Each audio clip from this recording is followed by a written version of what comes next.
नाज़रीन अहम खबर शेयर कंदासीं गोसपुर खां। 9 ॾींहं अॻु अगवा थी वियल गोसपुर वासी टे हिंदू वापारी नितेश कुमार गिही संजय कुमार बाज़ियाब थी विया। बाज़ियाब करायल मुग़वियुनि खे DIG Larkana Nasir Aftab Pathan, SSP Kashmore Bashir Ahmed Birohi, colonel rangers Jamil Ahmed, deputy commissioner Kashmore बाहिफ़ाज़ती मुक़ाबले बाद धाड़ेलनि जे चंबे मां आज़ाद कराए बाबा गरीबदास मंदिर में वारसनि हवाले कया। मुग़वियुनि जी बाज़ियाबी ते वारसनि में खुशी में जश्न मल्हायो वियो और मौके ते DIG लाड़काणो ऐं SSP कश्मीर मीडिया सां ॻाल्हाईंदे चयो त अगवा थी वियल मुग़वियुनि खे दुरानी महर जे कच्चे वारे इलाइक़े 219 वारे इलाइक़े मां ॾोहारियुनि सां मुहाॾो अटकाए भैया गैंग जे हिक ॾोहारी खे मारण बाबति टिनी मुग़वियुनि खे बाज़ियाब करायो आहे।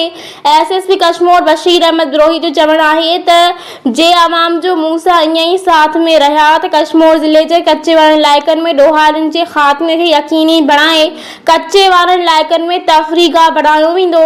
हिन चयो त कश्मीर मां अगवा थियल ॿियनि मुग़वियुनि जी बाज़ियाबी लाइ पुलिस जूं कार्रवाइयूं जारी आहिनि।